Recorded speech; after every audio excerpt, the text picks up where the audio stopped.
Hello, John. Hello, Oliver. And today we're going to talk about Knock. Knock is also known as the Sanctuary of Our Lady of Knock. It has 1.4 million visitors per year, which is absolutely fantastic. It's amazing for tourism in Ireland. Um, Knock is basically founded on a vision of 1879 by a group of 15 witnesses. They seen a vision of Our Lady, Saint Joseph, and Saint John the Evangelist. And of course, Knock is also associated with cures. But you were in Knock, you were there for a few days, and you're going to tell us what it's like. What was it like? I certainly will. It was lovely, and the weather was good, except for the few showers that come down a couple of times, and but they didn't interfere with the overall situation. And there was plenty of people there. I stayed in the Knockhouse Hotel. They always have a good rate for senior citizens, and they had a good rate, room, bed and breakfast and a dinner in the evening, and staff very friendly and mostly senior citizen, but there were some ones that were a bit younger in that sense, and maybe husband and wife, that type of thing. And but they were friendly, and I got to know some of the ladies, and I gave them one of my cards for the Preaching TV Ireland and that, and we had a nice chat. They were from different parts of the country, and including one from Cork. And a friend from, I think, Cavan and or somewhere like that. So a knock, and then this is they call it now the welcome to the sacrament of reconciliation. I got confession on the Monday, and two ladies walking in knock, but you're sitting down, and then when there's another one goes in, you put up there, and then they bring you to the priest. That's free. It's a pretty good system, and so you're not really waiting long. And I had a very good priest, and I did a good confession. And this is something that they have there, and it's reconciliation. What they call it reconciliation, but it's the sacrament of confession. I wish it'd stick to the sacraments, the 10 sacraments, and here they are. They give you then to examine your conscience, and they give the 10 steps of the commandments. For example, the Lord your God, you shall not take false, strange gods before me, and so on. And so that's what you examine to a certain extent. And but then I don't really go the way much, except I might get a bit irritable now and again, and that. And there's the Knock House Hotel that I stayed in. As you can see, it's a lovely looking hotel, and Absolutely, very lovely part. nice. I was able to Yeah. do my videos in it, and it was just as comfortable as you like and quiet. So you had no problem. I slept like a top. And and then I'd be going down there again from the 9th of December to the Friday the 13th. The 13th. It's and a special rate too for rate includes 4 nights dinner, bed and breakfast, and it's a spiritual tranquil. It's a retreat, a pre-Christmas residential retreat at Knock House Hotel. So these are the sort of situations that you have in Knock, and there was people from all over, and there was visitors and a pilgrimage from India and some of Indian origin, and perhaps most of them of that, and some ones with African, but must be living in India because they sang beautiful hymns. There was a fella playing like with a piano, but it wasn't a piano, but it was like sounded like a piano, and beautiful singers and really enthusiastic. It was an experience that we used to have years ago in the church, but by goodness, these ones that give you joy in your heart, quite frankly, they were so enthusiastic. Now, the priest was a priest. I said it the mass in English, and he didn't say it in the language that of their language, and he had no water service. He was on the and he gave a nice word of God sermon or whatever, they call it something else, but I don't like the word, but they call it homily, which sounds like you're at home somewhere. So, but the tragedy was when he did the consecration, no bell rang. And now and no altar, nobody assisting him, like an altar, an altar server. It doesn't have to be a young person. Older folk used to do it and dress in a soutane and surplice. So it was such an enjoyable performance, and the congregation so enthusiastic.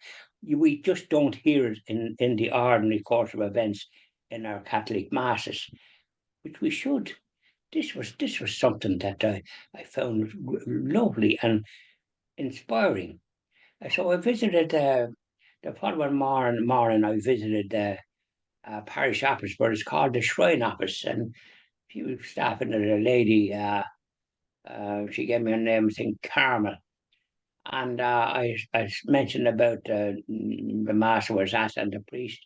And no bell rung, and no sort of the congregation were so enthusiastic. It was a bit from the point of view of the mass. It was a mass, of course, but no bell at the consecration. There's supposed to be a bell rung 3 times for the first part of the consecration, the bread, and then for the wine, another 3 times the bell should be rung. That's the kind of reverence that's missing. And so when I spoke to the lady, she said, "No, yeah, yes." I said, "No, I hope you're listening, because there's no point in me talking and giving you this advice." And I gave her a couple of my leaflets and a card, and I said, "No, you know, the congregation deserved better from the point of view of the mass. They did 2 readings. One girl did a reading in the language, and the other girl sang a soprano voice for about, I'd say, 4 or 5 minutes Oh, wow. in whatever the ceremony was, and it was beautiful. It did lift your spirits. Absolutely. So I Absolutely. mentioned that to them, and the fact that this is not the way to do it. And she said, "Well, to be at school." I said, "I'm not didn't say anything about children. I said there's adults that can do it. I was an altar boy, and if I was living in that, I could do it. But be dressed with a soutane and surplice, not going up the way I'm dressed now. You know what I'm saying?" Yeah. So even in that, there's room for improvement. There's always room for improvement, but not of all places where so many people go. So I made that known, and then, and of course, the name of the church in the this was in the parish church.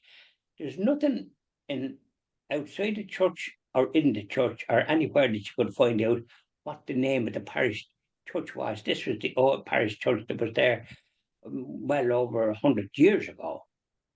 Now, so I had to inquire with one of their staff in one of their offices over Abia, and it's called St. John the Baptist. That's So right. there's no sign for that. So I mentioned this to this one, that this is an oversight. Now, the following day, Tuesday, I got Mass in the cathedral, because the Mass is not as frequent in the parish church as it was earlier in the year. There's 12 o'clock Mass in the cathedral, and the basilica, rather, and 3 o'clock. So I got 12 o'clock Mass, and there was a nice priest and an Indian priest saying the Mass. He was a visitor from Dublin. He was the chaplain in Beaumont Hospital. So the priest that was saying the mass was good. He had a beard, and I think he was probably a Franciscan or something. Although he was obviously in the guy in the priest mass, but and they were up in a height. Uh, Without if you slipped there, you'd break your neck, because there was about to say 4 or 5 steps up to it, and no carpet on it to sort of give you a bit of a foundation or some kind of a rail if you're getting on the old side. Because to be marching up there, you could have an accident. And now here's another thing: there's no stained glass windows, and it's a kind of round or something. And this isn't risen up, and of course, no water service or anything. And the 2 priests gave out communion to, I think there was some kind of a crowd that was like in a pilgrimage, and some of them needing help by way of in wheelchairs and that. And so they gave communion there. So it was two lay people that gave communion to where I was and the place where I was, and there was plenty of people there as well. And so I got it on the tongue. It's where I like it. Other people have their paw out, and but it was lay people, and they weren't dressed in a soutane. You see, and also then without the stained glass windows, they're up on this place, and there's windows over there, plain windows, and you can see people passing. Now, whether they're going somewhere else or what, I notice EWTN does have the 3 o'clock mass of knock on their website, and I often saw it and wondering what all these people passing and they're saying mass. So I said to whoever I was talking to, it was in the hotel one day, over here, said, I think they should have curtains there and they should be able to close them. So there's you don't see all this to and fro as the mass is going on, which is very disturbing. There's no stained glass windows, and there's a big sign of the vision with the 21st of August when the 15 people saw the marvelous vision of our Blessed Mother, Saint Joseph and Saint John, and then the Lamb with the cross, which I have here on my jacket. The see the Lamb with the cross, and I'm I'm getting the feeling, John, from you that you're kind of suggesting that maybe that it lacked a bit of reverence. Would that be correct? well, correct. Now you're hurling, because you need altar servers and you need them dressed in a soutane and surplice. That is the way to do it, and I don't like this dumbing down. Quite frankly, it's not the way to go. And calling when the sacrament of confession, the sacrament of reconciliation. There's no sacrament in the Ten Commandments of the sacrament of reconciliation. It's the sacrament of confession, the same as the sacrament of Holy Communion and the sacrament of baptism and the sacrament of confirmation and sacrament of Yeah, marriage or the it's sacrament of priest. So the seven, but the reconciliation, they're dumbing things down, and I don't know what's wrong with them because call a spade a spade. Don't it. start calling it something other than a spade I'm a bit disappointed now because that you're. that's what.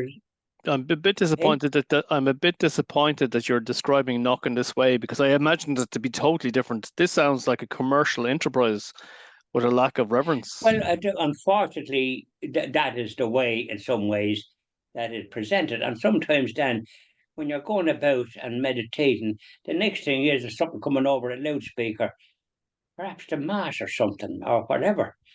And there's all this whole interruption. Mm. There's times people want to meditate as to go about. You're in a holy place. Now, I'll mention one thing. Uh, at those 15 people that saw that vision, one of them was the housekeeper, or for the venerable, he's called venerable now, Bartholomew Kavanagh. He was, I think, was he a Monsignor or whatever he was. He was the parish priest. And the housekeeper went and told him about this vision, and he didn't go. He regretted it for the rest of his life. This according to 21st of August, 1879, and it was raining. Now, raining because it's a Hmm. country. We have a country that it rains quite a bit, and we should have never have this business of banning hose pipes or what have you. Did you have in Dublin? Hmm. But suffice to say that he didn't go, and I think it's symptomatic of their business. You know, this vision at Knock appeared to simple people. They wouldn't have much of the world's goods. Once the British were in charge, nobody had anything. You're talking about now Just were the basic. 1879, yeah. 1879, the 21st of August, and raining because in Braid in August one time there was a flood and a river up the mountain overflowed and the lower Dargle of Braid was 6 foot of water. You could row a boat in it. Very good. So I mean August. you'd expect it to be kind of nice and warm. You And I would. think probably the next day it was just normal. But unfortunately, there was a deluge. And funny enough, when I was cutting the grass here yesterday, I was just finished when a deluge come and I continued. And it was like a drowned rat Huh? by the time I put the ride on mower into the shed. I had to sort of have a good wash out there, and I had other clothes that I could put on. Yeah. And so I've just given an example of the deluge. So these people were out, 15 of them, including young and old. And and by the way, I heard this these pilgrims from India and that singing. They were singing their own language, but they sang "Lady of Knock," and they sing it with great reverence and gusto. It'll do your heart good. So you mentioned 1.4 million. Well, I think they want to do things a bit different. There's no point. I mean, you can get the holy water in taps here, and there's plenty of places where you can get bottles and all the rest for that. But I have enough bottles to do me for the rest of my life. Where I've got down there before, and even in Lewis I have stuff. So I Hmm. have enough bottles, and I could give some to other people. And I think I give you something there one time. You did. So I still there have you it. are. Knock is well worth a visit. But I did put my snoot into the parish office called the, not the it's just called something else. Um, so I spoke, and when I was getting this, yeah, yes, and then and some other old one said, "Oh, you wanted on the phone when I was talking to." So whether they wanted to cut the conversation short and using this, you see, don't want to be taking things for granted. They want to go back to basics. I've mentioned this in our videos over the years, that the marvelous Latin Rite Mass that was the foundation of the faith in my time and touches pact and confessions. And now, like, not the people going there are good people and doing their best, and some young and all the rest of it. But I think they want to just sort of make sure they have altar service, and it can be older folk with a sultan and surplice, and the lay people giving communion in the Knock Basilica should not be wearing clothes like I have, and maybe not even as good as what I have. It's too casual. It's reverence you want to see when you go to places like that. Too commercialized, I'm afraid, And in and that's terms of not a good thing. sorry, John. In terms of age group, there, what would you say the average age group was? Well, they range from, to tell you the God's truth, they range from about say 20, and maybe more up to be God, I suppose 90. And Wow. the average would be probably the older folk between 40 and 60, that type of thing. And then you get children being brought from probably from other parts and that. So they do have plenty of visitors, and you have outside stations at the cross, and you have a good lot of items to nourish the soul, and you have the Adoration Chapel. That's a place I visited, and because it's silence, and the Blessed Sacrament is a special chapel, and meditate there and say your prayers, and that I said the rosary there and the chapel of mercy, and in the parish church I did the stations of the cross. I do those every day, and so I use it. I use the parish church. I like the parish church. It has that quality. It's shaped like like a cross, or is the middle and then two sides. And really, that's the way to have a church. The basilica, to my way of thinking, should be built like a traditional church with the centre and then out to the left, like the shape of a cross and the bits at the top. Not this round sort of Yeah. with the altar up and about 4 or 5 steps. And it lacks the whatever it is, and no curtains on the windows. And when mass is going on, all you see is all these individuals passing. You don't know where they're going. And I just want to It's ask a you, very Yeah. You mentioned age groups there, and particularly the age group between 40 and 60. Would you say there was in terms of gender, was there 50% women, 50% men, or was it more men and more women? What? I'd say myself now, and this is the thing. I'd say 75% women. Wow. Okay. That to be my overall assessment. Just while I was there, because they do have great devotion, Yeah. and their families must be great when you have that. And the funny thing is, they have joy in their eyes. Hmm. They're not going around with long faces, as far as I can see. And plenty of people coming and all the rest of it. And as I say, the people that want the pilgrimage, there's actually something in the Irish Catholic I saw about it there. Didn't just read it yet. I got last week's and this week's Irish Catholic, and I see this 2-page article about these people that I think was enough. And I'm going to be reading that later, but the pity I hadn't read that I couldn't show it to you. And so it's such a beautiful place that it's well worth a visit, and it's a holy place. Uh, as I say, I spoke to the shrine. It's called the shrine office, and I think it should be called the parish office. I mean, there's more than there's the St. John the Baptist Parish Church. No sign of it anywhere to say that it's St. John the Baptist.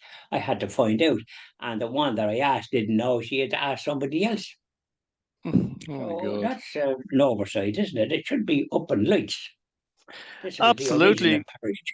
And then the thing is, that's where the apparition was in 1879, isn't it? On the gable of the church. Was that Ah, correct? correct, yes, and on the gable wall of that church. And though they have another church with all that kind of emblems on it, but I reckon it was on the parish church because that was the only church was there. And that would have been a small village, That's right. and it was I think 1954 before it was recognised And of course, when fully. in around, yeah, in 1879, you would have had the railways would have been built, or a lot of them were in the process of being built. So there would have been an influx after this apparition on trains. Trains would have been packed, you know. Well, there would have been, but it wasn't. It wasn't. We'd say recognised by the crowd in the Vatican and as a pilgrimage site and recognised as that. And I think it was now I saw something about the Marian year in 1954, and the Archbishop, I presume, of Tuam, that the Vatican recognised the knock as being a shrine worthy and getting like Fatima or any of these other places as a miraculous sign, and that there was proof, and many people were healed even before it was officially recognised. Because don't forget, our martyr from here, Oldcastle, Saint Albert Plunkett, was hung, drawn, and quartered in I think 1500 or 1600, something like that. And he was beatified, like blessed, but he wasn't become a saint until 1975. Oh, Now that was a very slow process, wasn't it? it was very laborious. Absolutely. And I think we have more saints in this country because of all the martyrs that we had and all the people that died of starvation, etc. They're all up in heaven, and the person persecuted and the people having to get mass props and buried in mass graves all over the place. And the people that helped them, they're all up in heaven. The people that were persecuted, martyred for their faith, men, women, and children, and bishops and priests and lay people and religious and all the rest of it by Cromwell. So we have we have a history that is crying out for reverence and all the rest of it. And Knock is the place you expect to see it to sort of lift your spirits. But I did see what I saw, so I did bring it to attention, and I said I'd be speaking about it, and I'd be sending an email in due course rather than a letter, because an email is there all the time, isn't it? A It letter can is. be just and done away with. But I'm certainly going to do that because I regard it as my duty. You are taking a more forensic attitude to it, John Malone. You're making sure the Well, you emails are see, there. isn't this it? This is where you have your eyes open and your ears open and your mouth open. So as you say your prayers and so on and so forth. But you want to see it backed up by the way everything is done. Yeah. And stop this old loudspeaker business. It's silence is the great gift. We will be doing a video tomorrow, as I was saying to you, where we're talking about loudspeakers. That Grafton Street, I was talking to a lady busker there. She's busked with her little box accordion acoustically for the last 30 years, but she said she's been drowned out by noise. So we'll be talking about noise tomorrow. We'll be talking about busking in There Grafton you Street. are. And I think I mentioned to you before because I heard an absence of hymns as I marched up Grafton Street, and I thought I'd like to hear somebody singing hymns. So I might have to volunteer. Hands up. Yeah, We I might will, volunteer we, for that. I But am organizing everything for you so that you will be able to busk on Grafton Street yourself. It's fantastic to know that you and will you be would be doing it. there with but say the baskets and say, don't decorated with silent money, please. Ah, ah, ah. I'll go to a good cause. Well, I can tell you the busking in Grafton Street has changed now. They all have credit card readers. There's no more change in the pockets. It's a case if you tap your card, you give your tip with a Visa I'm gonna card. have to bring up my little my little bit business for that. I don't use it too much. I get cash here and there, but I didn't do too much of that because I think it'll come to pass. And when your good self is free from crosses that you have vis-a-vis Yeah, where yeah, yeah. and when you're free of that, you'll be you'll be whistling, and you'll be able to sort of investigate all these ones that are more money than sense, and allow No, them to sort of part with someone to help us up with the Christian TV Ireland project that we're so adamant to start. absolutely. And John Malone, I'm going to leave you now and leave you get on with that email that's going to be sent and forensically kept by the knock people in knock, the Well, as I administrators. say, this is what the Holy Spirit promised me to do because you see, Very good. got to give very much the jizz up, and there's no other way of doing it now. In our local church, for example, there's a lovely organ with pipes and all the rest, but instead of somebody playing that and nice Gregorian chant, there's a lad playing something like bagpipes, but it's not bagpipes, it's Julian pipes, and it gives me the creeps. It's like being at a wake or something. Oh God, And this kind of music, I don't think it's appropriate. it's I'll not. be talking to the priest about that too. So, but funny, and he's a good priest. There's a great priest that we have here now, Father Mark Mohan, and he's good, and there's more people coming to Holy Mass. So, but like everything else, when you're as old as I am, and you've seen what you've seen, when things are not going the way it should, you don't want any of this modern stuff. You just want somebody play the organ and a bit of proper singing with her, maybe a soprano. There's supposed to be sopranos knocking about. Okay, Oliver. Thank you very much, John. Thank you very much. Have a good evening. You too.